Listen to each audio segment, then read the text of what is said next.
এই তোমাদের তো একটা কথা জানানোই হয়নি। হে এভরিওয়ান, আমি জুহি নতুন একটা মিনি ব্লগে প্রত্যেককে স্বাগত জানাচ্ছি। আমি পৌঁছে গেছিলাম করুণাময়ীর এই মেলাতে, যেখানে বই মেলার প্রাঙ্গণটা বসে সেখানেই এই মেলাটা বসে। মেলাটা শেষ হতে মাত্র একদিন বাকি, তাই তাড়াতাড়ি চলে যাও আর অনেক শপিং করো। মেলাটা কিন্তু বেশ বড় বসেছে, আর মেলাতে তোমরা বিভিন্ন রকম জিনিসপত্রের কিন্তু সম্মুখীন হবে। জিনিস তুলনায় প্রাইস কিন্তু একদমই ঠিকঠাক। আমি সবকিছু দেখেই চোখ জুড়িয়েছি।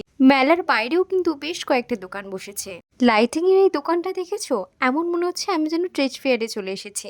আর কানের কালেকশনের কথা কি বা বলবো তোমার, আমি তো কানের প্রেমী মানুষ, তবে কানের যে দাম বলছিল তাই হুট করে আমি আর কিনে নিতে পারিনি। এই মেলায় কিন্তু বেশ খাবারের দোকান বসেছে, এছাড়াও রয়েছে রাইডস, আর রয়েছে তুর্কি স্টাইলের কিন্তু আইসক্রিমও। এছাড়া শীতের সময় হলো পিঠে ছাড়া তো চলেই না, আর যেটা ছাড়া মেলা অসম্পূর্ণ, জিলাপি। ভিডিওটা ভালো লাগলে লাইক আর চ্যানেলকে সাবস্ক্রাইব করতে একদমই ভুলো না।